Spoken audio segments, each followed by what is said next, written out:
जय श्रीमन नारायण। दोस्तों आज हम सुनेंगे कार्तिक मास के 7वें अध्याय की कथा। नारद जी कहते हैं, हे राजन, अब मैं कार्तिक मास में व्रत करने वालों के नियमों को कहता हूँ, आप ध्यान से सुनिए। कार्तिक के महीने में व्रत करने वालों को सभी प्रकार के आमिष पदार्थ जैसे मांस, उड़द, खटाई और नशीली वस्तुओं का त्याग कर देना चाहिए। व्रत करने वालों को दूसरे का अन्न ग्रहण नहीं करना चाहिए, किसी से द्वेष नहीं रखना चाहिए और तीर्थ के अतिरिक्त अन्य कोई भी यात्रा नहीं करनी चाहिए। वेद, ब्राह्मण, गाय, व्रती, नारी, राजा और गुर्जरों की निंदा भी नहीं करनी चाहिए।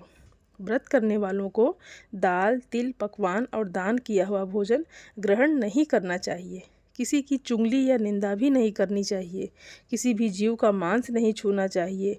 पान, कत्था, चूना व नींबू, मसूर, बासी और जूठे अन्न का प्रयोग भी नहीं करना चाहिए। गाय, बकरी और भैंस के अलावा अन्य किसी पशु के दूध का सेवन भी नहीं करना चाहिए। कांसी के पदार्थ में रखा हुआ पंचगव्य, बहुत छोटे घड़े का पानी और केवल अपने लिए ही पका हुआ अन्न प्रयोग करना चाहिए। कार्तिक महीने का व्रत करने वाले मनुष्य को सदैव ब्रह्मचर्य का पालन करना चाहिए। धरती पर सोना चाहिए और दिन के चौथे पहर में केवल एक बार पत्तल में भोजन करना चाहिए। कार्तिक महीने के व्रत करने वालों को कार्तिक माह में केवल नरक चतुर्दशी, इसे छोटी दिवाली भी कहते हैं, उस दिन शरीर में तेल लगाना चाहिए। इसके अलावा पूरे महीने में शरीर में तेल नहीं लगाना चाहिए। कार्तिक माह में व्रत करने वाले मनुष्य को सिंघाड़ा, प्याज, मट्ठा, गाजर, मूली, काशीफल, लौकी, तरबूज, इन वस्तुओं का प्रयोग बिल्कुल भी नहीं करना चाहिए। चांडाल, पापी, मलिक्ष, पतित, व्रतहीन, ब्राह्मण, द्रोही और नास्तिकों से तो बात भी नहीं करनी चाहिए। श्री हरि विष्णु को प्रसन्न करने के लिए अपनी शक्ति के अनुसार चंद्रयान आदि व्रत करने चाहिए और नियमों का पालन करना चाहिए। व्रत करने वालों को प्रतिपदा को कुम्हड़ा, द्वितीय को कटहल, तृतीय को तरुण स्त्री, चतुर्थी को मूली, पंचमी को बेल, षष्ठी को तरबूज, सप्तमी को आंवला, अष्टमी को नारियल, नवमी को मूली, दसवीं को लौकी, एकादशी को परवल, द्वादशी को बेर, त्रयोदशी को मट्ठा, चतुर्दशी को गाजर और पूर्णिमा को साग का प्रयोग नहीं करना चाहिए। रविवार को आंवले का प्रयोग नहीं करना चाहिए। कार्तिक महीने में व्रत करने वाला मनुष्य इनमें से किसी भी साग का सेवन नहीं करना चाहिए। तो पहले ब्राह्मण को दान करें, फिर स्वयं ग्रहण करें। देव उठनी एकादशी आने पर विधि अनुसार नित्य जागरण, गायन, वादन आदि करें और इसका व्रत विधिपूर्वक करने वाले मनुष्य को देखकर यमदूत ऐसे भाग जाते हैं जैसे सिंह की गर्जना से हाथी भाग जाते हैं। कार्तिक महीने का व्रत सभी व्रतों में श्रेष्ठ है। इसके अतिरिक्त जितने भी व्रत या यज्ञ हैं वह 1000 की संख्या में किए जाने पर भी इसकी तुलना नहीं कर सकते, क्योंकि यज्ञ करने वाले मनुष्य को सीधे वैकुंठ की प्राप्ति होती है।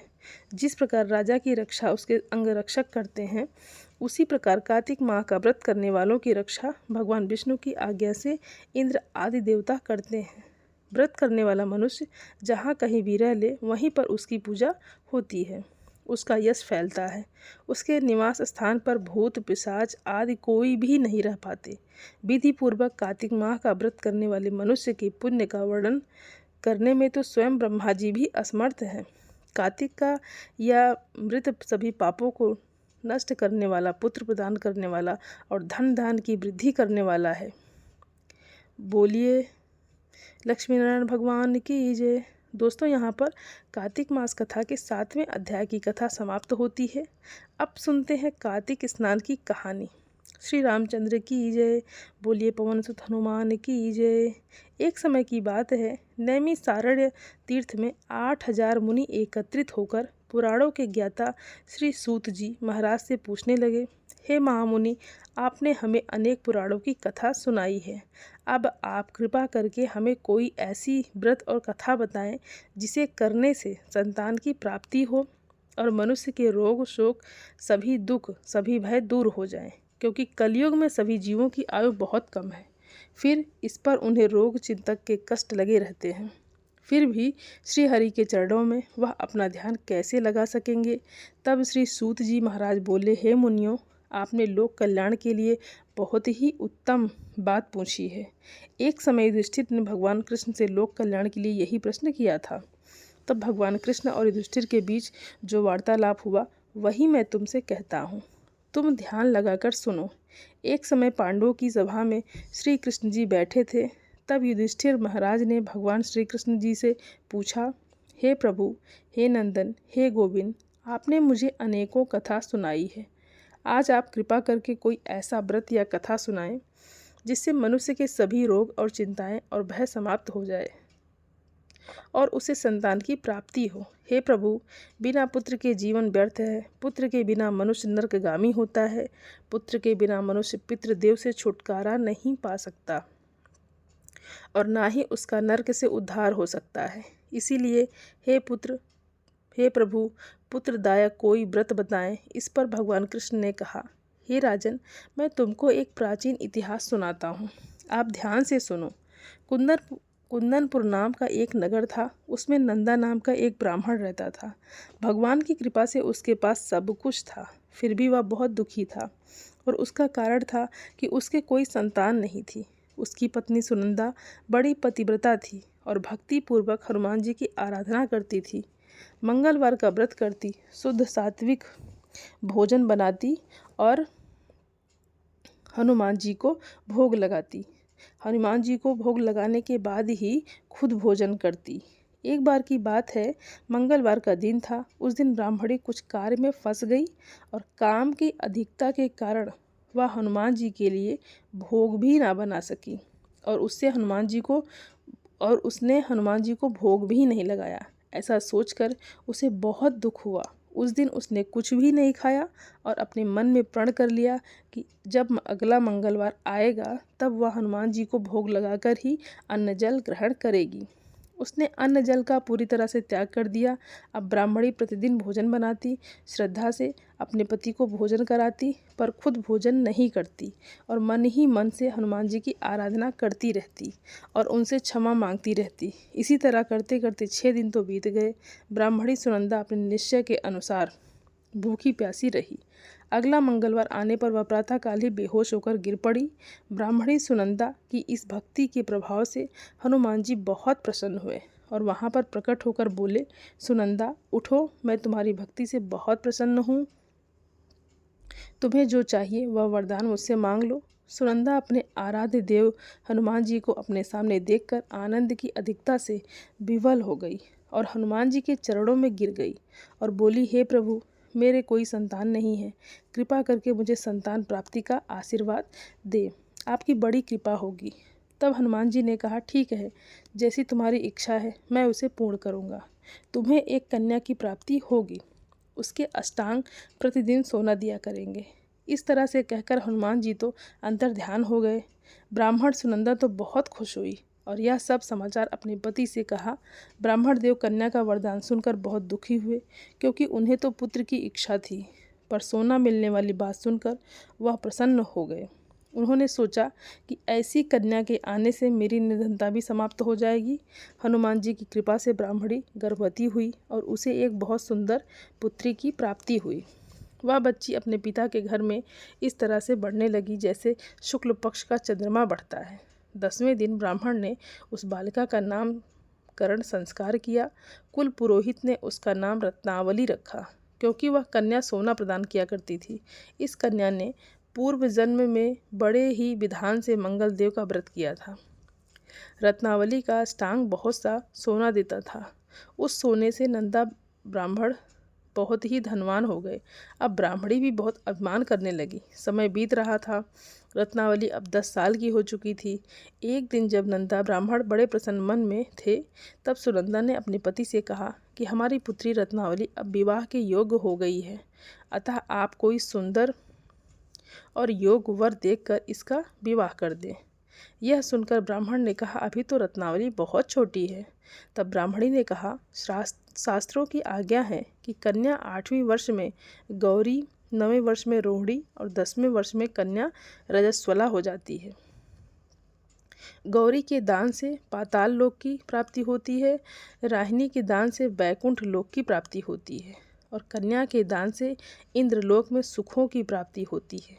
हे पतिदेव, यदि रजस्वला का दान किया जाता है तो घोर नरक की प्राप्ति होती है। इस पर ब्रह्मदेव बोले कि अभी तो रत्नावली मात्र 10 वर्ष की है, मैंने तो 161 साल की कन्याओं के विवाह कराए हैं, अभी क्या जल्दी है। तब ब्राह्मणी सुनंदा बोली, आपको तो लोभ अधिक हो गया है। शास्त्रों में कहा गया है कि माता पिता और बड़ा भाई रजस्वला को देखते हैं तो नरकगामी हो जाते हैं।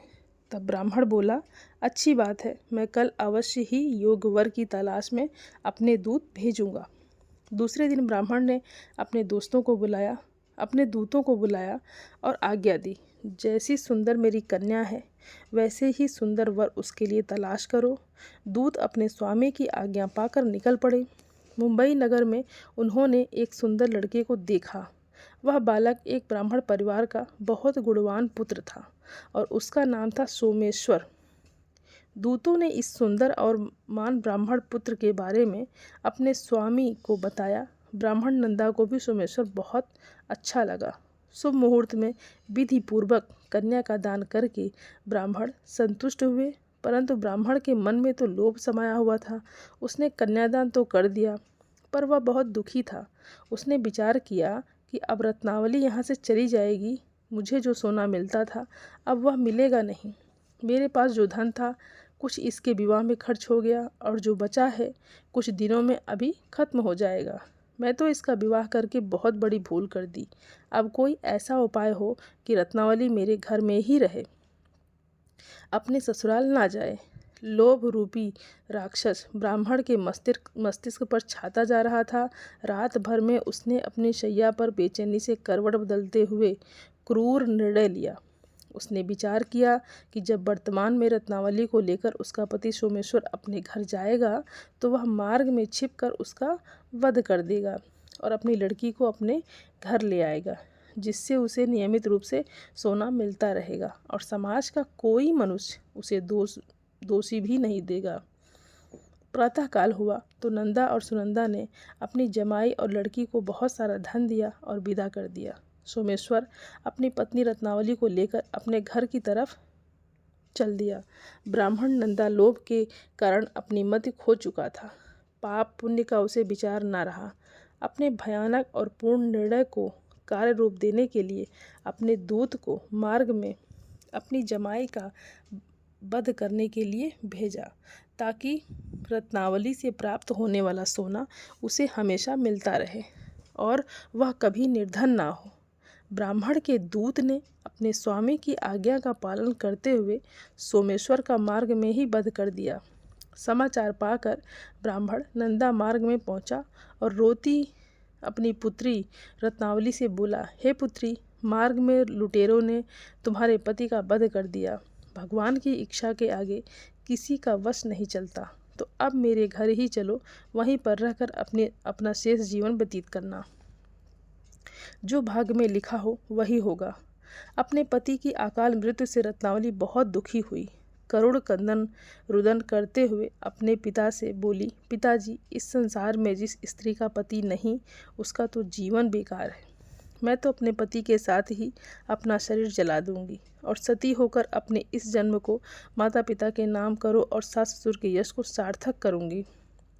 ब्राह्मण नंदा अपनी पुत्री रत्नावली के वचनों को सुनकर बहुत दुखी हुआ और विचार करने लगा कि मैं तो व्यर्थ ही जमाई वध का पाप अपने सर ले लिया।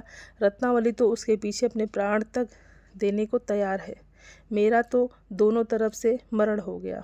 धन तो मिलेगा नहीं, जमाई वध के पाप के फल स्वरूप यम यातना भी भुगतनी पड़ेगी।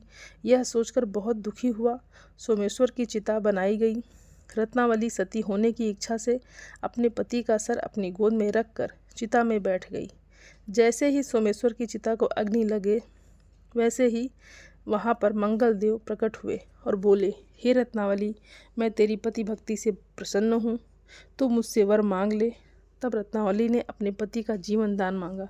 तब मंगल देव बोले, रत्नावली, तेरा पति अजर है, अमर है, ये महाविद्वान होगा और इसके अतिरिक्त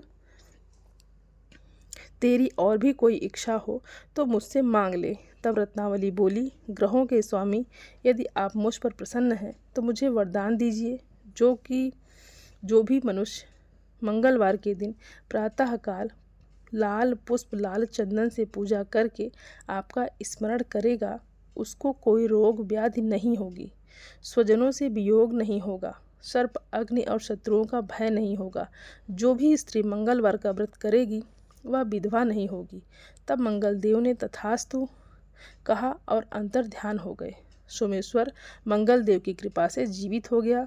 रत्नावली अपने पति को पुनः प्राप्त करके बहुत प्रसन्न हुई और मंगलदेव का व्रत करके प्रत्येक मंगलवार को व्रतराज मंगलदेव की कृपा से इस लोक में सभी सुखों को भोग कर अंत में अपने पति के साथ स्वर्ग को गई। बोलिए मंगल भगवान की जय, हनुमान जी की जय। दोस्तों, इसके बाद आप तुलसी चालीसा का पाठ कर सकते हैं और तुलसी आरती भी कर सकते हैं। दोस्तों, उम्मीद करती हूँ यह वीडियो आपको अच्छी लगी होगी और वीडियो को लाइक और खूब सारा शेयर करिएगा और चैनल को सब्सक्राइब ज़रूर कर लीजिएगा जो लोग चैनल पर पहली बार आए हैं। आप सभी को जय श्री राम। धन्यवाद दोस्तों।